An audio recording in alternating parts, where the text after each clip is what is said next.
अल्हम्दुलिल्लाहि रब्बिल आलमीन वस्सलातु वस्सलामु अला सय्यिदिल मुरसलीन अम्मा बअद फ़अऊज़ु बिल्लाहि मिनश शैतानिर रजीम बिस्मिल्लाहिर रहमानिर रहीम अस्सलातु वस्सलामु अलैका या रसूल अल्लाह व अला आलिका व सहाबिका या हबीब अल्लाह अस्सलातु वस्सलामु अलैका या नबी अल्लाह व अला आलिका व सहाबिका या नूर अल्लाह। प्रिय इस्लामी भाइयेरा, गभीर मनोयोग सहकारे फैजाने सुन्नतेर दर्स बयान श्रवण करुन, केनना अन्यमनस्क हये शुनले एर बरकत समूह हातछाड़ा हये जाबार सम्भावना रयेछे। दुरूद शरीफेर असंख्य फजिलत एवं बरकत रयेछे। रसूल करीम रऊफुर रहीम सल्लल्लाहु ताआला अलैहि व आलिहि वसल्लम इरशाद फरमान, তোমরা যেখানে থাকো আমার উপর দরুদ পাঠ করো, কেননা তোমাদের দরুদ শরীফ আমার নিকট পৌঁছে থাকে। সল্লু আলাল হাবিব सल्लल्लाहु ताआला अला मुहम्मद सल्लल्लाहु अलैहि वसल्लम। हज़रत सैयदना इब्ने मसऊद রাদিয়াল্লাহু তাআলা আনহু থেকে বর্ণিত যে তাজদার মদিনা সাল্লাল্লাহু তাআলা আলাইহি ওয়া আলিহি ওয়াসাল্লাম এর আনন্দদায়ক ফরমান হচ্ছে, যে ব্যক্তি বিসমিল্লাহির রহমানির রহিম পাঠ করবে, আল্লাহ প্রত্যেক অক্ষরের বিনিময়ে তার আমল নামায় 4000 নেকি লিখে দেবেন, তার 4000 গুনাহ ক্ষমা করে দেবেন এবং 4000 পদ মর্যাদা বৃদ্ধি করে দিবেন। প্রিয় ইসলামী ভাইয়েরা, খুশিতে মেতে উঠুন। আপন প্রিয় প্রতিপালক আল্লাহর রহমতের উপর কুরবান হয়ে যান। একটু হিসাব করে দেখুন, বিসমিল্লাহির রহমানির রহিম এর 19টি অক্ষর রয়েছে। এভাবে একবার বিসমিল্লাহির রহমানির রহিম পাঠ করাতে ৭৬,০০০ নেকি অর্জিত হয়, ৭৬,০০০ গুনাহ ক্ষমা হয় আর ৭৬,০০০ পদ মর্যাদা বৃদ্ধি পায়। যদি আল্লাহ চায় তাহলে এর চেয়ে বেশিও প্রতিদান ও নেকি দান করতে পারেন। হযরত মুফতি আহমদ ইয়ার খান আলাইহি রহমাতুল হান্নান খোদায়ে রহমান এর সীমাহীন দয়ার আলোচনা করতে গিয়ে বলেন, চিন্তা করে দেখুন, সূরা তওবাতে বিসমিল্লাহির রহমানির রহিম লেখা হয়নি।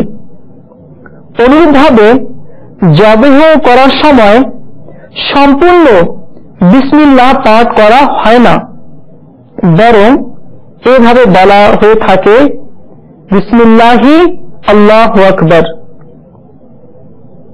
এতে কি রহস্য রয়েছে? রহস্য এই যে সূরা তওবা শুরু থেকে শেষ পর্যন্ত জিহাদ ও যুদ্ধের আলোচনা রয়েছে এবং এটা কাফিরদের উপর শাস্তি স্বরূপ। অনুরূপভাবে জবেহের মাধ্যমে প্রাণীর প্রাণ হরণ করা হয়। যে ব্যক্তি সম্পূর্ণ বিসমিল্লাহ অর্থাৎ বিসমিল্লাহির রহমানির রহিম নিয়মিত পাঠ করবে, ইনশাআল্লাহ আযজা ওয়া জাল আযাব থেকে রক্ষা পাবে। সাল্লু আলাল হাবিব সাল্লাল্লাহু তাআলা আলা মুহাম্মদ সাল্লাল্লাহু আলাইহি ওয়াসাল্লাম। বিসমিল্লাহির রহমানির রহিম এর মধ্যে 19টি অক্ষর রয়েছে আর দোজখের শাস্তি প্রদানকারী ফেরেশতার সংখ্যাও 19 জন। অতএব আশা করা যায় যে এর একটি অক্ষরের বরকতে একজন করে ফেরেশতার শাস্তি দূর হয়ে যাবে। অপর বৈশিষ্ট্য এই যে দিন রাতের মধ্যে 24 ঘন্টা রয়েছে, যার মধ্যে 5 ঘন্টাকে 5 ওয়াক্ত নামাজ ঘিরে রেখেছে এবং 19 ঘন্টার জন্য 19টি অক্ষর দান করা হয়েছে। অতএব বিসমিল্লাহির রহমানির রহিম যে নিয়মিত পাঠ করতে থাকবে, ইনশাআল্লাহ আযজা ওয়া জাল তার প্রতিটি ঘন্টা ইবাদতের মধ্যে গণ্য হবে এবং প্রতিটি ঘন্টার গুনাহ ক্ষমা করে দেওয়া হবে। হযরত সাইয়েদনা ঈসা রূহুল্লাহ আলা নবিয়িনা ওয়া আলাইহি সালাতু ওয়াস সালাম একটি কবরের পাশ দিয়ে যাচ্ছিলেন। সেই কবরে আযাব চলছিল। কিছু সময় অতিবাহিত হওয়ার পর যখন পুনরায় ওই স্থান দিয়ে অতিক্রম করলেন, তখন দেখলেন যে ওই কবরে নূরে নূর এবং তাতে রহমতে ইলাহির বর্ষণ হচ্ছে। তিনি আলাইহিস সালাম খুবই আশ্চর্য হলেন এবং বারগাহে খোদাবন্দি আযজা ওয়া জালে আরজ করলেন, হে আল্লাহ, আমাকে রহস্য সম্পর্কে বলুন। আল্লাহ রাব্বুল আলামিন ইরশাদ করলেন, হে ঈসা আলাইহিস সালাম, এই ব্যক্তি খুবই গুনাহগার হওয়ার কারণে আযাবে লিপ্ত ছিল, কিন্তু মৃত্যুর সময় তার স্ত্রী সন্তান সম্ভবা ছিল, তার ছেলে জন্ম হলো এবং আজ তাকে মক্তবে পাঠানো হয়েছে। শিক্ষক তাকে বিসমিল্লাহির রহমানির রহিম পড়াচ্ছেন। আমার লজ্জা হলো যে আমি ওই ব্যক্তিকে জমিনের নিচে শাস্তি দিব, যার বাচ্চা জমিনের উপর আমার নাম নিচ্ছে। আল্লাহর রহমত তার উপর বর্ষিত হোক এবং তার সদকায় আমাদের ক্ষমা হোক। সুবহানাল্লাহ, সুবহানাল্লাহ। আমাদের প্রত্যেকের উচিত যে নিজেদের সন্তানদের পাটা শিক্ষা দেওয়ার পরিবর্তে শুরুতেই আল্লাহ এর নাম নেওয়ার শিক্ষা দেই। আর এর উপকার এটা নয় যে শুধুমাত্র মৃত্যু মাতা পিতারই এটার বরকত লাভ হয়, বরং শিক্ষাকারী নিজে এবং শিক্ষা দানকারীও বরকত অর্জন করতে পারে। অতএব নিজেদের মদনী মুন্না ও মদনী মুন্নির সাথে খেলা করার সময় শিখানোর নিয়তে তাদের সামনে বারবার আল্লাহ আল্লাহ বলতে থাকুন, তাহলে সেও মুখ খুলতেই ইনশাআল্লাহ আযজা ওয়া জাল সর্বপ্রথম আল্লাহর শব্দ বলবে। হযরত সাইয়েদনা সাহাল বিন আব্দুল্লাহ তুস্তারি আলাইহি রাহমাতুল বারি বলেন, আমি তখন 3 বছরের ছিলাম। রাত্রিবেলা উঠে আমার মামা হযরত সাইয়েদনা মুহাম্মদ বিন সাওয়ার আলাইহি রাহমাতুল গফফারকে নামাজ পড়তে দেখলাম। একদিন তিনি আমাকে বললেন, তুমি কি ওই আল্লাহ তাআলাকে স্মরণ করো না, যিনি তোমাকে সৃষ্টি করেছেন? আমি জিজ্ঞাসা করলাম, আমি তাকে কিভাবে স্মরণ করব? তখন আমার মামা জান বললেন, যখন রাতে শোয়ার জন্য যাও তখন এই বাক্যগুলো 3 বার পাঠ করিও। আল্লাহ তাআলা আমার সাথে রয়েছে, আল্লাহ তাআলা আমাকে দেখছেন, আল্লাহ তাআলা আমার সাক্ষী। তিনি বললেন, আমি কয়েক রাত এই বাক্যগুলো পড়েছি। এরপর মামা জানকে বললাম, তখন মামা জান বললেন, বাবা, এখন থেকে তুমি প্রতি রাত্রে 7 বার করে পড়ে নিও। আমি এরকমই করলাম। অতঃপর মামাকে তা জানালাম। তিনি বললেন, প্রতি রাত্রে 11 বার করে এই কালিমাগুলি পড়ে নিও। আমি এভাবে যখন পড়লাম তখন আমার অন্তরে এটার স্বাদ অনুভব করলাম। যখন 1 বছর কেটে গেল তখন আমার মামা জান বললেন, আমি যা কিছু তোমাকে শিখিয়েছি সেগুলোকে কবরে যাওয়া পর্যন্ত সর্বদা পড়তে থাকো। ইনশাআল্লাহ আযজা ওয়া জাল এটা দুনিয়া ও আখিরাতে তোমার উপকার করবে। প্রিয় ইসলামী ভাইয়েরা, হযরত সাইয়েদনা সাহাল বিন আব্দুল্লাহ তুস্তারি আলাইহি রাহমাতুল বারি বলেন, আমি অনেক বছর পর্যন্ত এই আমল করেছি, ফলে আমি নিজের ভিতর এর অপরিসীম স্বাদ অনুভব করেছি। আমি একাকী অবস্থায় এই জিকির করতে থাকি।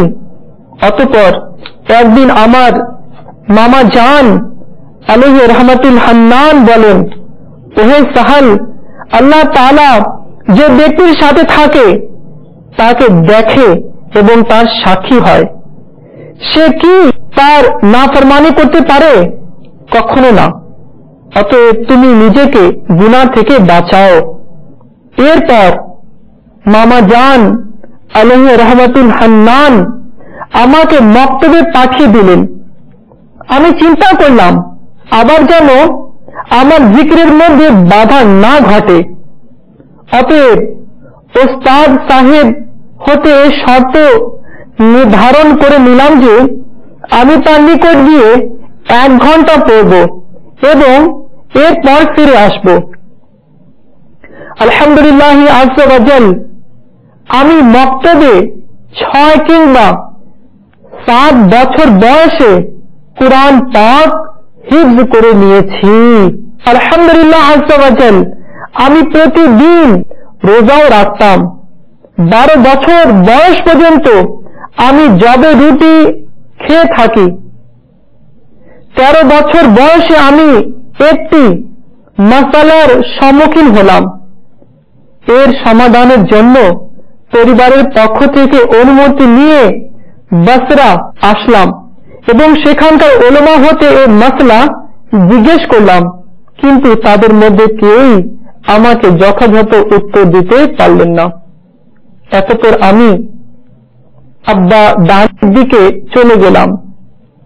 সেখানকার প্রসিদ্ধ আলিমে দ্বীন হযরত সাইয়েদনা আবু হাবিব হামজা বিন আবি আব্দুল্লাহ আব্বা দানি কুদ্দুসা সিররুহুন নুরানি হতে আমি মাসালা সম্পর্কে জিজ্ঞাসা করলাম। তখন তিনি মনপুর জবাব দিলেন। আমি কিছু কাল তার সংস্পর্শে থাকলাম, তার বাণী হতে ফয়েজ হাসিল করতাম, তার থেকে আদাব শিখতাম। এরপর আমি তুস্তার এসে গেলাম। আমি জীবন যাপনের ব্যবস্থা এরূপ করলাম যে আমার জন্য 1 দিরহামের জব ক্রয় করে নিতাম এবং সেগুলোকে পিষে রুটি তৈরি করতাম। আমি প্রতি রাতে সাহরির সময় 1 আওকিয়া প্রায় 70 গ্রাম জবের রুটি খেতাম, যাতে না লবণ থাকতো না তরকারি থাকতো। এ সময় 1 দিরহাম আমার 1 বছরের জন্য যথেষ্ট ছিল। এরপর আমি ইচ্ছা করলাম যে 3 দিন লাগাতার উপবাস থাকবো, এরপরে খাবো। অতঃপর 5 দিন, এরপর 7 দিন এবং এরপর 25 দিন লাগাতার উপবাস ছিলাম, অর্থাৎ 25 দিন পর খেতাম। 20 বছর পর্যন্ত এর নিয়মেই চলল। এরপর আমি কয়েক বছর পর্যন্ত একাধারে সফর করতে থাকি। পুনরায় তুস্তরে ফিরে আসি। তখন যতদিন আল্লাহ তাআলা তৌফিক দেন জেগে ইবাদতেই কাটাই। হযরত সাইয়েদনা আহমদ বলেন, আমি মৃত্যু পর্যন্ত সৈয়দনা সাহাল বিন আব্দুল্লাহ তুস্তারি আলাইহি রাহমাতুল বারীকে কখনো লবণ ব্যবহার করতে দেখিনি। আল্লাহ তাআলা রহমত তার উপর বর্ষিত হোক এবং তার সদকায় আমাদের ক্ষমা হোক। আলহামদুলিল্লাহ, তাবলীগ কোরআন ও সুন্নাত প্রচারের বিশ্বব্যাপী অরাজনৈতিক দিনী সংগঠন দাওয়াত ইসলামের সুবাসিত মদিনী পরিবেশে অসংখ্য সুন্নাত শিক্ষা অর্জন এবং সুন্নাত শিক্ষা প্রদান করা হয়। প্রত্যেক বৃহস্পতিবারে আপনার শহরে যে দাওয়াত ইসলামের পক্ষ হতে সুন্নত করা ইজতেমা হয়, সেই ইজতেমায় সারা রাত অতিবাহিত করার মদিনী অনুরোধ রইল। আশিকানে রাসূলদের সাথে সুন্নত প্রশিক্ষণের জন্য মদিনী কাফলার সফর এবং প্রতিদিন ফিকরে মদিনা করার মাধ্যমে মদিনী ইনামাতে রিসালা পূরণ করে নিজ জিম্মেদারকে জমা করানোর অভ্যাস গড়ে তুলুন। ইনশাআল্লাহ আস্তাগফিরুল্লাহ, এতে সুন্নতের অনুসরণ, গুনাহের প্রতি ঘৃণা এবং ঈমান হেফাজতের মন মানসিকতা সৃষ্টি হবে। সকল ইসলামী ভাই নিজেরাই মদিনী ধ্যান তৈরি করে নিন। আমাকে নিজের এবং সারা দুনিয়ার মানুষের সংশোধনের চেষ্টা করতে হবে इंशाअल्लाह अज़्ज़ व जल। अल्लाह करम ऐसा करे तुझ पे जहां में ए दावत इस्लामी तेरी धूम मची हो। सल्लू अलल हबीब सल्लल्लाहु ताला अला मुहम्मद सल्लल्लाहु अलैहि